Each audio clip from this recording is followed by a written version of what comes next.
deu para saber um pouquinho sobre a história egípcia, a história política, né, egípcia, mas assim, resumindo um pouquinho sobre a questão economia e sociedade. A agricultura foi a principal atividade econômica, graças, né, à fertilidade proporcionada pelas águas do Nilo.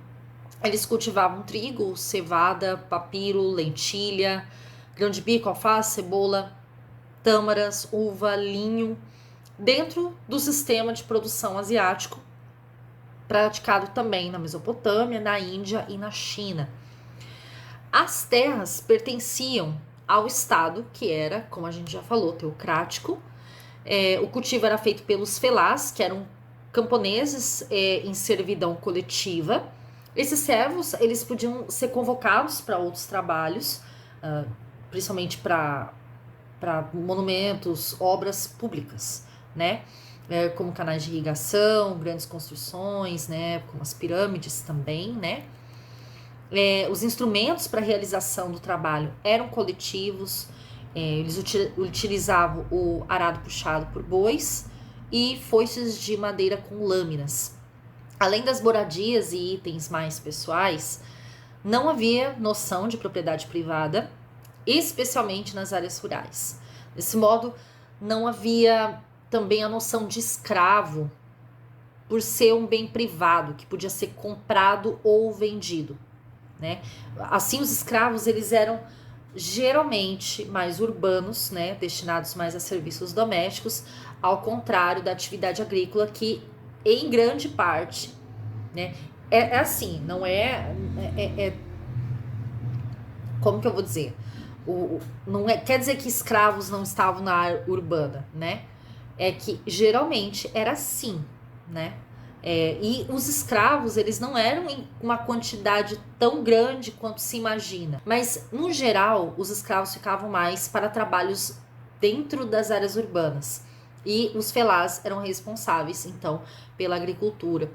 Tanto um quanto o outro poderiam ser utilizados, chamados, convocados para serviços de ordem pública. A colheita era realizada e aí os grãos recolhidos, né, por funcionários do faraó, eles guardavam o que era os grãos recolhidos, eles guardavam em celeiros reais e distribuíam entre a população de acordo com cada classe social. O pastoreio de bovinos, ovinos e moares também era praticado como atividade complementar da agricultura, assim como a pesca, porém, após a invasão dos Hicsos, também tornou-se uma importante atividade econômica a criação de cavalos. Na época do Médio e Novo Império, o comércio se expandiu com os excedentes agrícolas e os produtos artesanais. Pedras preciosas, madeira, artigos de luxo eram importados de outros lugares como a Palestina, Creta, Fenícia, via expedições comerciais marítimas. A produção de tecidos também era bem importante, né, com grande habilidade em fiar e tecer, né, isso desde os primórdios, tá? A produção de tecidos, desde o início, já era produzido pelos egípcios. A sociedade egípcia, ela era estamental, ou seja, a mobilidade social era praticamente nula, sendo a classe social também hereditária. Havia casos, né, de mobilidade social, porém eram raros, excepcionais, no caso, né, mais de militares e escribas. Então, o topo da hierarquia social era ocupada pelo faraó, pela sua família, sendo ele considerado a encarnação da divindade, e isso explica por que era comum a endogamia, ou seja, que era o casamento entre parentes próximos, né? Até mesmo alguém que não tivesse linhagem real e assumir o poder, preocupava-se em casar com alguém de sangue real. Tal forte era essa crença de que a divindade estava conectada ao sangue, né? E aí você se unindo, você também teria essa divindade, também seria a representação da divindade, né? Era permitida a poligamia para o faraó, né? Podendo ter várias esposas também, podia ter concubinas, né? Importante sabermos também que o faraó era um termo egípcio que significava casa grande. Lá no início, de primeira, era isso, né? Que era referindo-se à sua moradia, né? Como um líder ali. E depois acabou, esse termo se referia também ao próprio soberano. O faraó, ele era responsável por escolher os funcionários, pelas recompensas e também pelo julgamento. Então, o seu poder era realmente como o de um deus, né? Especialmente no Antigo Império. Depois, né, mais no final, ali no final do Novo Império, eles tentam, né, reaver todos esses costumes e essas crenças mais fervorosas, digamos assim, né? Dentre esses altos funcionários que ele escolhia, estavam os conselheiros, os escribas, o vizir, que era praticamente, ele era tipo um chefe de administração central, né? Que cuidava do tesouro, do arquivo real, da administração central da justiça, enfim, né? Abaixo estavam duas classes que rivalizavam, às vezes rivalizavam, que eram os sacerdotes e a nobreza. Os sacerdotes, né, o clero, era representado pelos sacerdotes que se responsabilizavam, assim, de forma geral, pelas questões religiosas, interpretação dos deuses, pelos ritos, né? Eles também eram intelectuais que ensinavam em escolas preparatórias para filhos de famílias mais abastadas, né? A influência e a função, eles variava de acordo com a época. No início, o único sacerdote era o faraó, mas no Antigo Império, a iniciação de responsáveis pelos cultos e pelos templos formou uma classe de funções também hereditárias que ganhou força e influência nas decisões políticas. Cada deus tinha um grupo com responsabilidades administrativas e diversas funções. Então era comum a participação de mulheres também, como sacerdotisas em templos e haréns, sendo a mais importante quase sempre a rainha, né? Ela também era considerada uma sacerdotisa. Os nomarcas fazem parte desse processo de fortalecimento do clero, já que eles mesmos relacionavam suas figuras a deuses, elevando, né, a importância da religião. Os sacerdotes eram intelectuais, dedicados aos estudos também das ciências, da matemática, da escrita, da medicina e da astronomia. A nobreza, ela surgiu entre a quinta e a sexta dinastias e era responsável pela administração e comandos militares, sendo a maioria formada pelos nomarcas, quando transformaram o cargo que era temporal em hereditário, prestavam serviço ao faraó gerenciando as províncias, né? Eles eram responsáveis pela coleta de impostos, fiscalização das obras públicas e de segurança pública, dos chefes militares, né, dos conselheiros, né? Então, eles eram nomeados pelo faraó, né, recebendo terras e se livravam então do pagamento de impostos. Eram classes sociais sustentadas pelo trabalho das classes mais baixas e chegavam a ter até a sua própria corte e seu próprio exército. Então, no Médio Império, esse poder dos nomarcas foi diminuindo até passar das mãos das antigas famílias para as mãos da coroa. Outras classes importantes foram a dos guerreiros, especialmente no Novo Império, com a criação de um exército muito forte, né? Com as campanhas, muitos guerreiros enriqueceram, né? Tanto pelas recompensas reais, quanto pelas riquezas que conseguiam na Ásia e na Núbia. Os postos eram hereditários, né? E também tinha a outra classe, seria dos escribas, que eram funcionários responsáveis pelos registros oficiais, atos administrativos, controle de arrecadação e de armazenamento, enfim, tudo que envolvia escrita, já que eles eram especialistas na escrita egípcia. E ensinados eles eram desde crianças, em escolas, muitas vezes na própria corte. Eles tinham privilégios, tinham prestígio, eram admirados por executarem os seus ofícios, apesar do cansaço, obedecendo uma rotina super rígida. E esse prestígio vem da importância da escrita para a civilização egípcia. Quando você sabe ler, você sabe escrever, você é o detentor de todas as informações que regem o império, é óbvio que a sua função é muito importante, visto que a maior parte da população não sabia ler e escrever. Na base dessa hierarquia estavam os felás, né, que eram os servos agricultores, superados apenas pelos poucos escravos que existiam. Seca, fome, era bem complicado, porque eles eram os últimos da hierarquia. Então, essa autonomia, no final das contas, do faraó, ela também não era ilimitada, porque ele dependia, por exemplo, quando a gente vê que a maior parte da população não sabia ler nem escrever, isso quer dizer, por exemplo, que cabia aos escribas tudo que necessitasse a escrita, como a contabilidade, a arrecadação de impostos, o registro das leis, né? E para que esse sistema de poder funcionasse, o faraó também dependia do trabalho das classes mais baixas. Essas eram as classes que produziam, né? Afinal, eram eles que acabavam sustentando a vida das classes mais altas. Vamos ver uma questão aqui, vocês podem pausar para resolver a questão. Mas eu vou ler e logo vou fazer a correção, tá bom? Esse aqui é o modelo Enem pela PUC. A atuação do Estado na vida econômica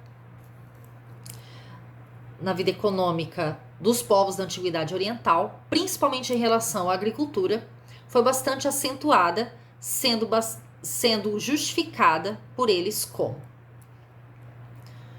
a forma de organizar a produção de gêneros de primeira necessidade sem excedentes lucrativos, necessária para assegurar as provisões para consumo do exército, decorrente da necessidade de controlar a produção em tempos de guerra. D. A única maneira de assegurar a distribuição equitativa da riqueza entre os súditos. Ou E. Responsabilidade atribuída aos governantes para zelarem pelo bem comum.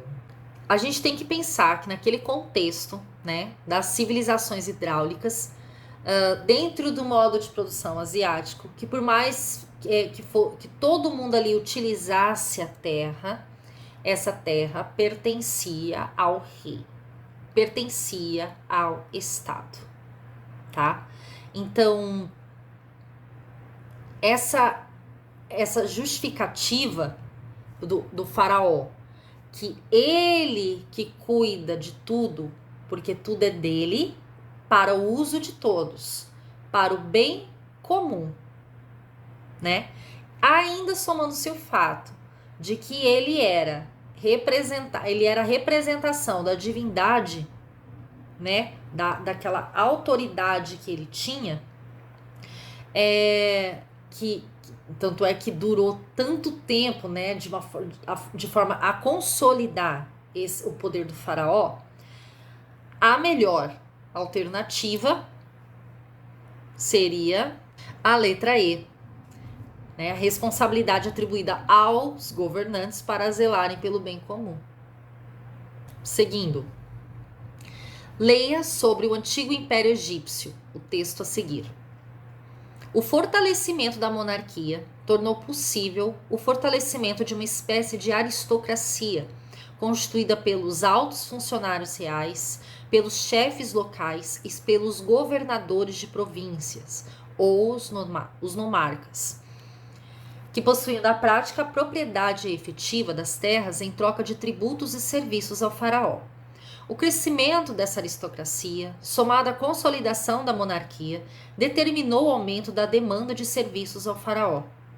O crescimento dessa aristocracia, somado à consolidação da monarquia, determinou o aumento da demanda de serviços que exigiu o desenvolvimento do que se poderia chamar de uma classe média, constituída por artesãos e funcionários. Sabe-se que o contingente de trabalhadores era constituído pelos egípcios pobres e livres e por escravos, que eram em geral estrangeiros prisioneiros de guerra. Não há, porém, concordância quanto ao peso específico de cada um desses grupos, nem na produção econômica, nem na estrutura social. Com base no texto, afirma-se: A vida social do Antigo Egito era marcada pela dominação de uma elite, ao mesmo tempo burocrática e religiosa, congregada em torno do faraó. B. Os estudos arqueológicos e históricos não são capazes de indicar qualquer descrição acerca da estrutura social do Antigo Egito. C. A lenta evolução econômica, o pouco desenvolvimento das ciências e a ausência de riquezas explicam as duras condições sociais dos agricultores. A vida social precária do Antigo Império foi contrastante com o apogeu da civilização do Baixo Império. E. A economia egípcia não se baseava na agricultura, pois a indústria e o extrativismo mineral eram as atividades mais importantes. Bem, a letra E, vamos eliminando. A economia egípcia se baseava na agricultura, tanto que a gente fala da dádiva do Nilo, como dizia Heródoto. Então, se não se baseava na agricultura, indústria e extrativismo mineral eram as atividades mais importantes? Não. A gente já elimina a letra I. Aí a gente tem aqui, a vida social precária. O texto não disse isso. A lenta evolução econômica, o pouco desenvolvimento das ciências. Pouco desenvolvimento das ciências, não. Para aquela época, o tanto que o Egito desenvolveu cientificamente em conhecimentos sobre a medicina. Não, eles criaram uma escrita, criaram um calendário, os sistemas de irrigação, matemática, geometria. Não. Letra C tá errada, né? Também não tem ausência de riquezas, né? Os estudos arqueológicos e históricos não são capazes de indicar qualquer descrição acerca da estrutura social do Antigo Egito. Como não, gente? Como não?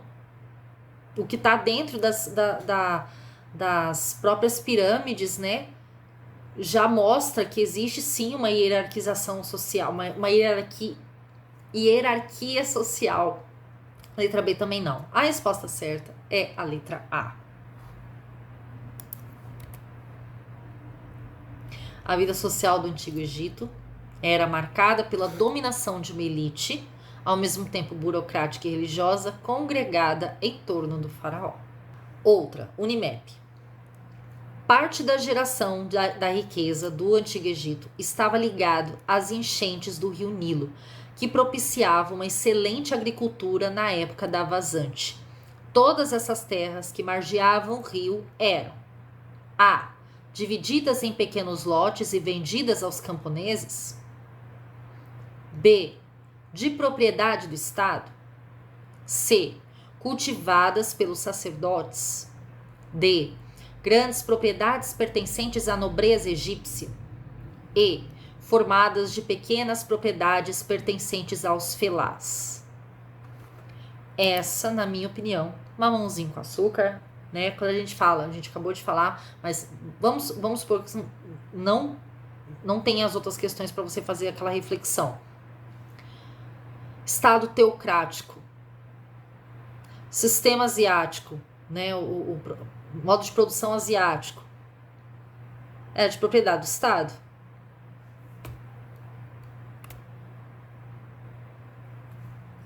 Vamos para a próxima. Na Antiguidade Oriental, o modo de produção asiático se caracterizou fundamentalmente A. Pelo fracionamento da propriedade fundiária, em parte entregue a nobres da casa real. B. Pela concentração do controle da produção em um partido político. Pausa aí. Pausa e leia com atenção e decida. Porque eu já vou dando a resposta uma por uma. Vamos lá. Pelo fracionamento da propriedade fundiária, em parte entregue a nobres da casa real. Não. Até porque a nobreza, ela nem sempre, ela não existiu desde o início. Não tinha fracionamento da propriedade. Tinha da produção, né? B. Pela concentração do controle da produção em um partido político. não tinha partido político no Egito. C. Pela apropriação formal da terra pelo Estado e efetiva pela comunidade camponesa, cujos membros deveriam pagar impostos e prestar serviços ao Estado. Apropriação formal da terra pelo Estado. Sim. Efetiva pela comunidade camponesa. Sim, porque eram eles que utilizavam a terra para produzir, cujos membros deveriam pagar impostos. Quais eram os impostos? Uma parte da produção, né? A maior parte da produção, geralmente. Prestar serviços ao Estado. Sim, eles eram chamados para obras públicas. D. Então, essa é a nossa... Ela tá mais certa, né? D. Pelo emprego da força de trabalho escravo com um comércio operoso controlado por uma burguesia ativa e numerosa. Burguesia. Calcada sobre uma farta e barata força de trabalho servil, amplamente dominada pela aristocracia fundiária. Industrialização acentuada. Então, a resposta é a letra C. Vamos lá. Nossa, essa... Não sei porque que eu não sei porque que eu usei essa cor, gente. Às vezes eu sou meio doida. Vamos lá. O FRN. Em relação à economia do Egito Antigo, é correto afirmar. Lê, pausa, escolhe a resposta. A. Por sua proximidade com o mar Mediterrâneo, era muito desenvolvido o comércio marítimo. B. O comércio de manufaturas egípcias abastecia outros povos do mar Mediterrâneo. C. A agricultura dependia em grande parte das cheias do rio Nilo. É essa aqui. A criação de gado e a mineração eram os setores econômicos mais importantes? Não, não era. Era a agricultura. E. A agricultura, a mineração e o artesanato tinham a mesma importância econômica? Não. A letra C é a correta. A religião nas sociedades antigas ela tinha um papel importante, tanto para dar sentido à ordem vigente, quanto para estabelecer a própria ordem. A maioria das religiões eram politeístas, antropomórficas, né, quando os deuses tinham forma humana, ou antropozoomórficas, quando era a aparência metade humana, metade animal, e os seus deuses estavam relacionados às forças da natureza. Alguns dos deuses mais importantes eram Ra, que era o deus Sol, Horus, o deus protetor do faraó, com cabeça de falcão, Anubis, o deus dos mortos, com cabeça de chacal, Osíris, deus da vegetação e do reino dos mortos, né, tinha forma humana. Alguns animais também eram considerados sagrados, como o gato, o escaravelho, o crocodilo, dentre outros. Os egípcios, eles acreditavam na vida após a morte e que eles também acreditavam, né, que a alma do morto era conduzida ao tribunal de Osíris, onde era julgado.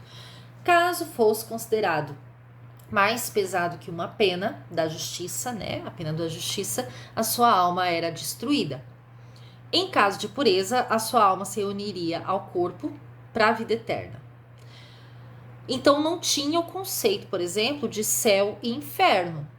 Se ele fosse reprovado nesse julgamento, a alma dele simplesmente seria destruída, não ia para o inferno, né? O mundo dos mortos era o lugar de vida eterna. Então, para isso, existia a prática da mumificação, né, com o objetivo de conservar o corpo para este momento, né, da alma poder voltar para o corpo.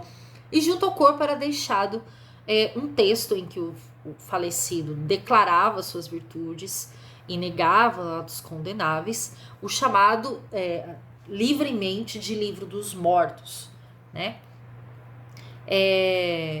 Eu acho muito bom vocês procurarem saber sobre o mito de Osíris, né? Toda a história dele, porque assim tem a lenda por trás disso. Essa lenda que tem a ver com Osíris, o Sete, que era o irmão que tentou tomar o poder, né, de Osíris, o nascimento de Horus, tudo isso está atrelado a tudo dentro da sociedade egípcia, né? tanto a importância do Nilo, quanto a faixa fértil, tudo tá fortemente ancorado nessa lenda, né, nesses mitos relacionados aos deuses, né? Então, eu acho muito importante vocês conhecerem, né, a história, para vocês entenderem como que era realmente a religião tinha uma forte influência e era, eu acho que a principal responsável, né, pela manutenção daquela ordem. O corpo do morto, então, ele deveria estar conservado, né, para voltar à vida, e isso era alcançado graças às técnicas de mumificação. O cérebro e os órgãos, menos o coração, eram retirados e guardados em vasos com líquidos conservantes. Já o corpo ficava alguns dias mergulhado em uma solução de natrão, um agente desidratante natural. Antes de embalsamado, o corpo era enchido com panos, areia, argila, e para o embalsamento era utilizado mirra, canela, óleo de cedro, vinho de palma e resina.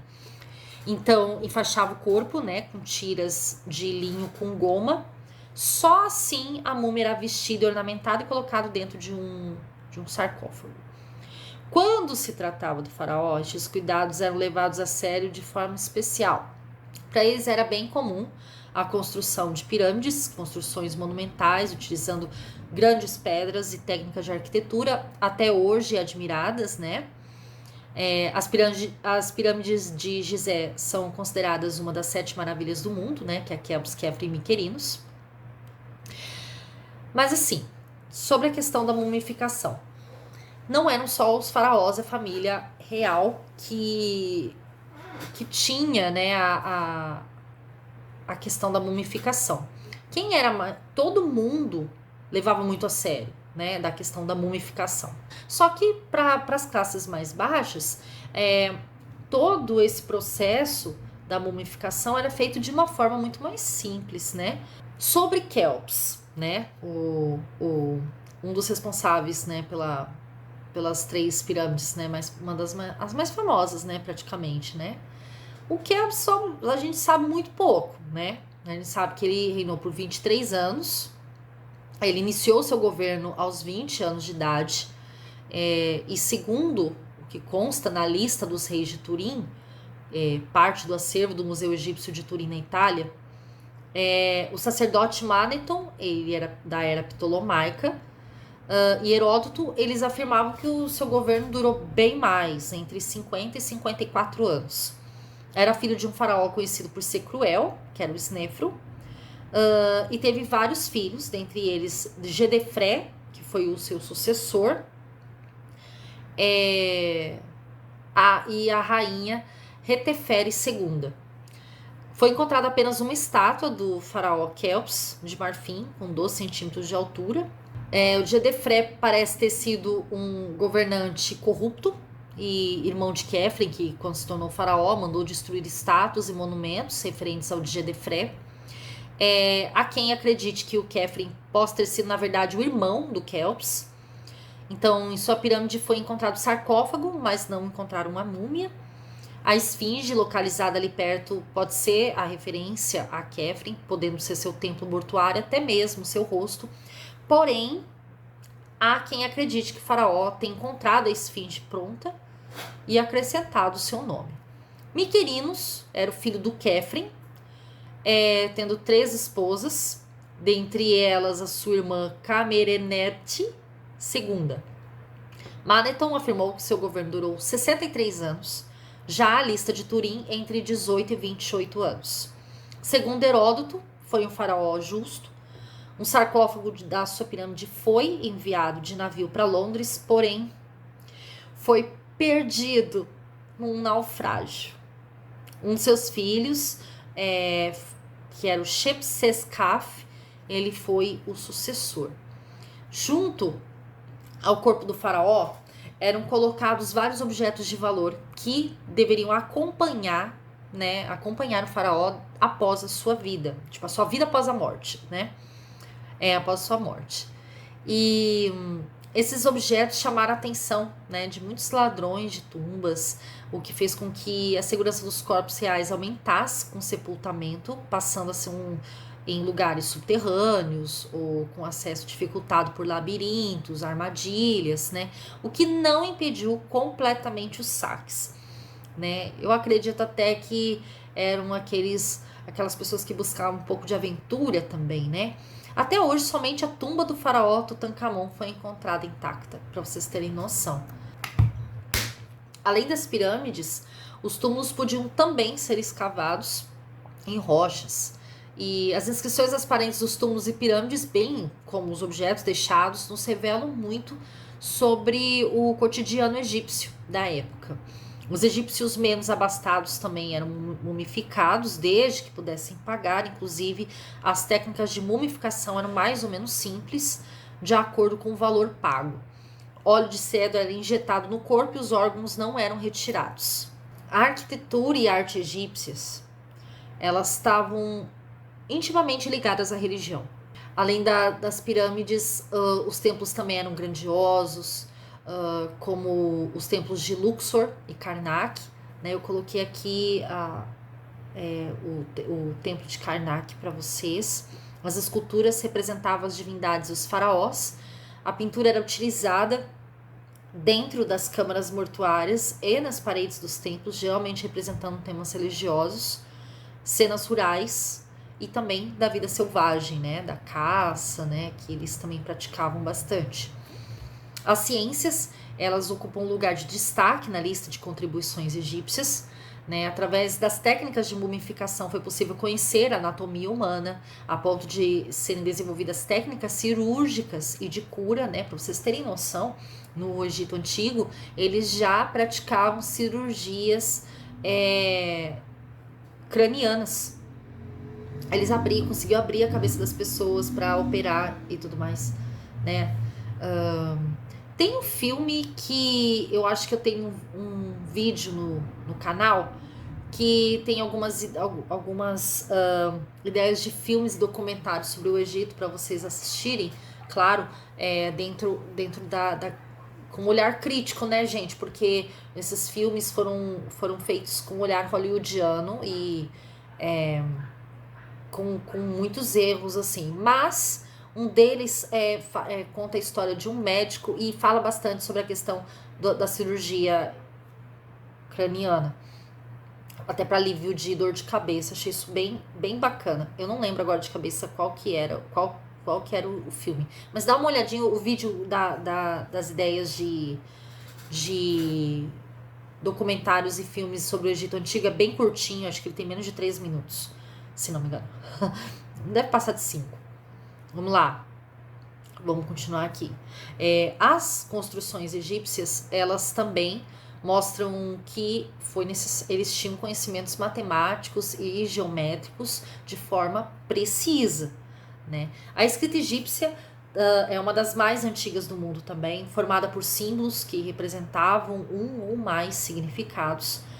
Para escrever era utilizado o papiro, né, uma espécie de junco encontrado nas margens do Nilo, e após devidamente preparado, eram colocados em rolos, né? Haviam 3 tipos de escrita utilizada no Antigo Egito. A hieroglífica, que era mais utilizada para fins religiosos, geralmente pelos sacerdotes. A hierática, que é mais simplificada, mas utilizada pelos sacerdotes e escribas. E a demótica, com sinais fonéticos para uso geral, apesar de poucos saberem ler e escrever na época. No século III depois de Cristo, foi introduzido um alfabeto oriundo do grego, a que se somaram alguns sinais da escrita demótica, né? E aí foi chamado de alfabeto copta. A escrita egípcia só foi decifrada em 1822 pelo francês Jean-François Champollion, ao estudar a pedra de Rosetta, um fragmento de granito negro encontrado em 1799 por um sargento de Napoleão na campanha do Egito. As inscrições tinham 3 escritas, tinha grega arcaica, hieroglífica e demótica. Partindo do texto grego, que ele já sabia, o egiptólogo conseguiu decifrar as outras 2. questão já utilizada no Enem.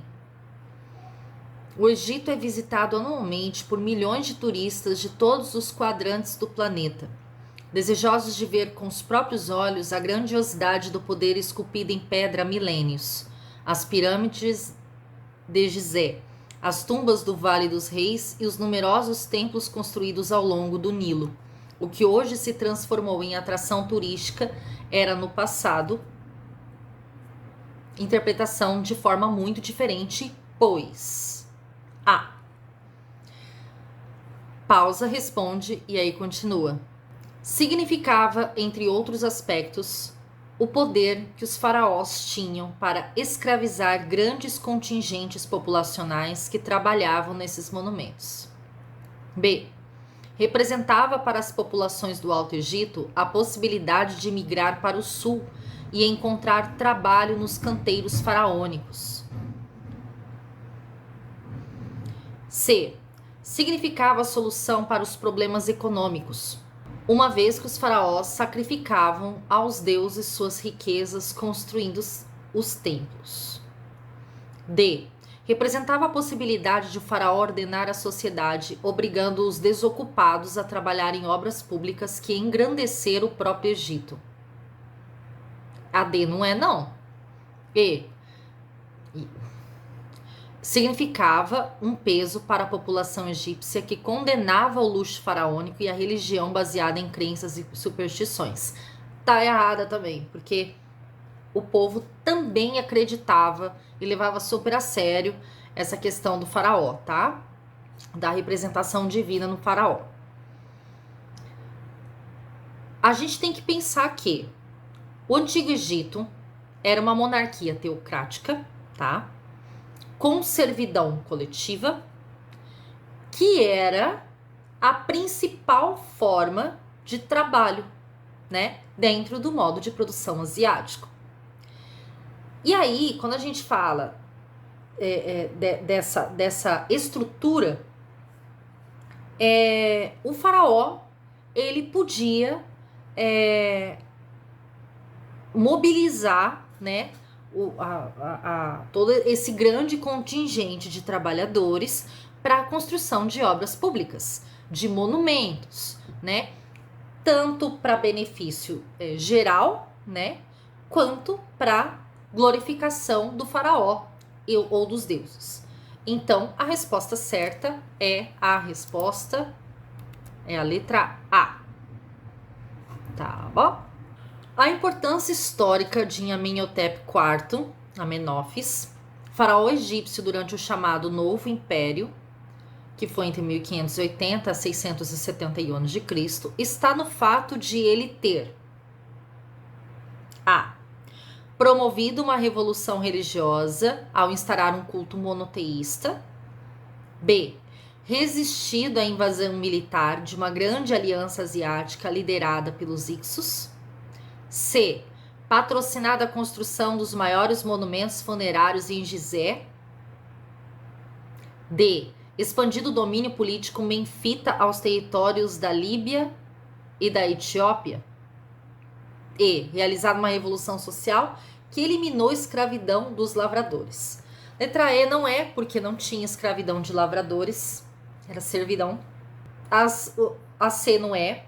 Então, vou começar pelas mais bizarras. Sempre tem uma alternativa que é tipo, né?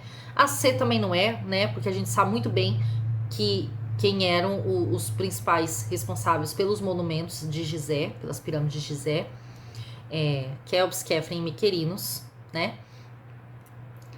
Não foi ele que resistiu à invasão dos Hicsos, mas foi ele que ficou conhecido pela tentativa de reforma religiosa. Então, a resposta certa é a resposta A, tá? PUC do Paraná. Começa com o texto. Ó Senhor de todos, Rei de todas as casas, nas decisões mais distantes, tá repetido aqui, nas decisões mais distantes fazes o Nilo celeste para que desça como chuva e açoite as montanhas como o mar para regar os campos e jardins estranhos. Acima de tudo, porém, fazes o Nilo do Egito que emana do fundo da terra. E assim, com os teus raios, cuidas de nossas hortas. Nossas colheitas crescem e crescem por ti. Tu está em meu coração. Nenhum outro te conhece a não ser teu filho Akenaton.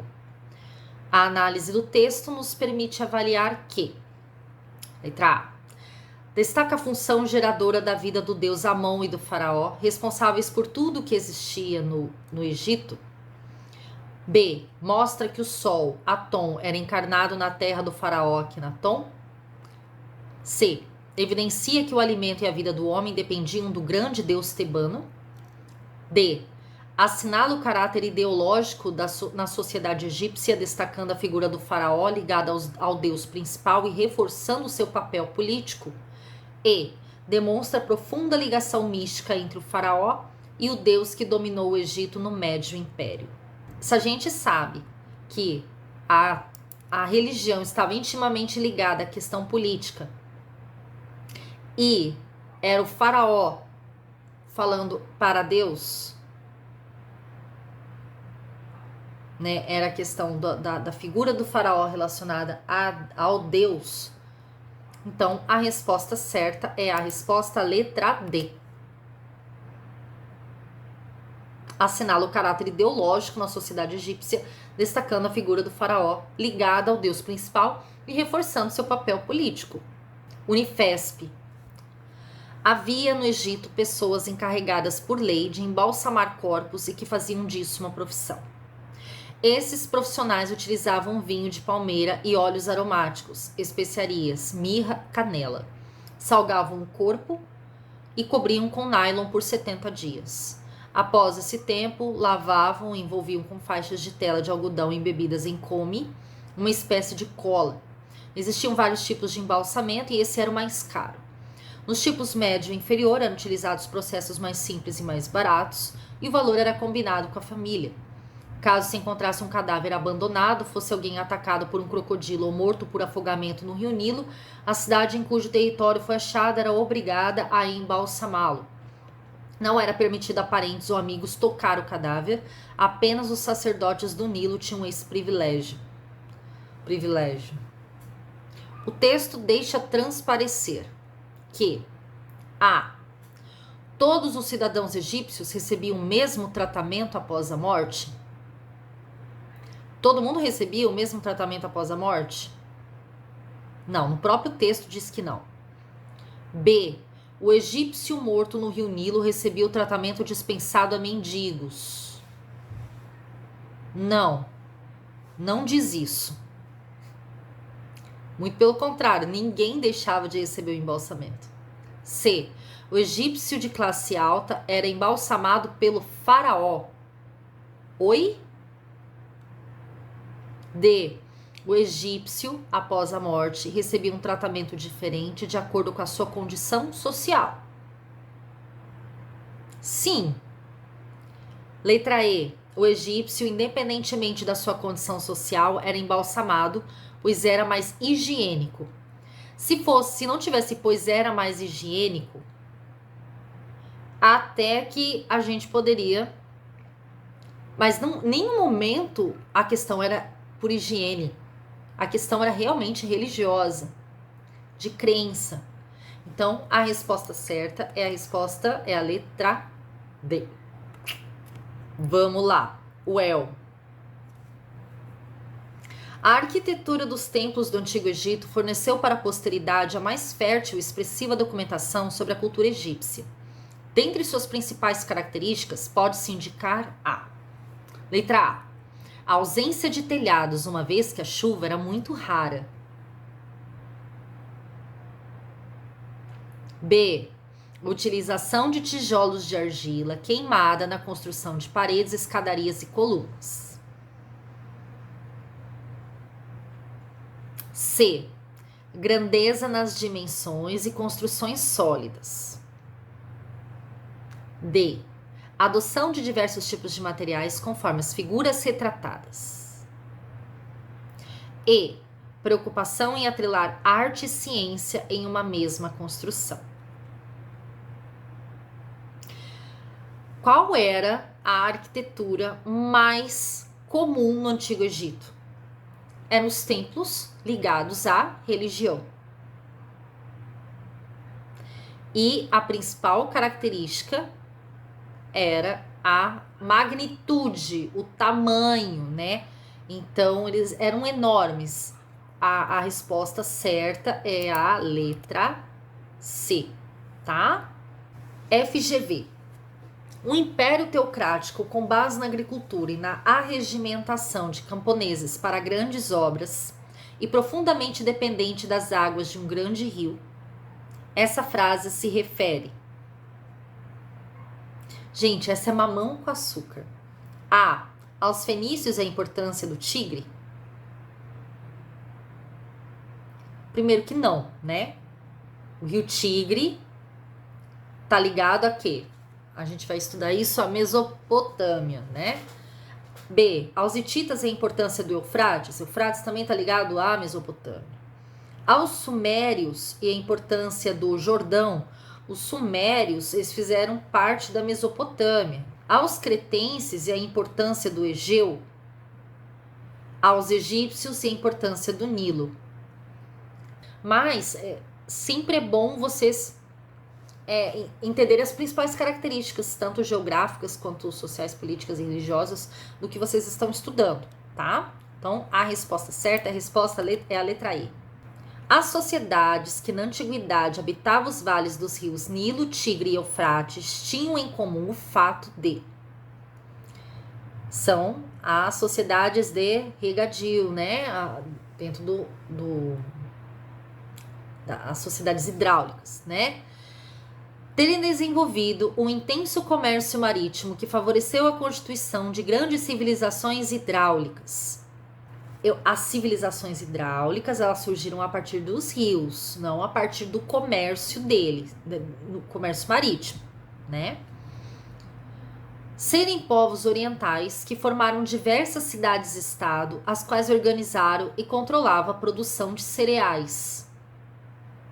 Cidades-estado na Mesopotâmia e no Egito é incomum, né? Na Mesopotâmia chegou a ter cidades-estado, mas no Egito não. C. Haver impossibilitado a formação do Estado com base na produção de excedentes, da necessidade de controle hidráulico e da diferenciação social. Sim, isso aconteceu tanto na Mesopotâmia quanto no Egito, que são as civilizações, né, referentes a esses rios. Mas vamos ver a letra D. Possuírem, com base na prestação de serviço dos camponeses, imensos exércitos que viabilizaram a formação de grandes impérios milenares. Quem trabalhava no campo, camponês. Os exércitos eram formados não por camponeses, né? Essa alternativa. Então vamos lá. É a letra C. Isso aí. Vamos lá. FUVEST. A partir de 3000 a.C., desenvolveram-se nos vales dos grandes rios do Oriente Próximo, como Nilo, Tigre e Eufrates, estados teocráticos, fortemente organizados e centralizados e com extensa burocracia. Uma explicação para seu surgimento é a revolta dos camponeses e a insurreição dos artesãos nas cidades, que só puderam ser contidas pela imposição dos governos autoritários. B. A necessidade de coordenar o trabalho de grandes contingentes humanos para realizar obras de irrigação. C. A influência das grandes civilizações do Extremo Oriente que chegaram ao Oriente Próximo por meio das caravanas de seda. D. A expansão das religiões monoteístas que fundamentavam o caráter divino da realeza e o poder absoluto do monarca. Monoteístas não. E. A introdução de instrumentos de ferro e consequente evolução tecnológica que transformou a agricultura dos vales e levou à centralização do poder. Resposta certa é a letra B. Então é isso, pessoal. Eu espero que vocês tenham gostado, que tenha sido útil para vocês. O próximo que eu vou fazer vai ser sobre a Mesopotâmia. E é isso. Dúvidas, deixem nos comentários que eu respondo, vamos debater também, tá bom? E eu sei que é a primeira vez que eu tô fazendo um vídeo assim, é bem cansativo, é bem longo, né? Mas consegui achar um jeito mais simples de eu fazer os vídeos assim. Espero que vocês gostem das informações que eu tô passando. Se vocês quiserem que de repente eu resuma mais, vocês podem falar também. Se vocês querem vídeos um pouco mais curtos, se vocês querem que eu deixe todo ele longo mesmo, ou se vocês preferem que eu deixe por partes. Enfim, fiquem à vontade. Eu tô aqui disposta a ajudar todo mundo pra gente não perder nada, né? Pra gente poder sempre acrescentar alguma coisa, pra vocês poderem treinar pros exames. E é isso aí. E pra você que também tá chegando, tá curioso, que tá querendo aprender, sinta-se também super bem-vindo. Se inscreva no canal, deixe seu like, deixe seu comentário. Fique à vontade, esse é um espaço mesmo para vocês tomarem o seu cafezinho, chazinho, estudarem bem tranquilos, bem de boa, tá bom? É isso, gente. Tchau!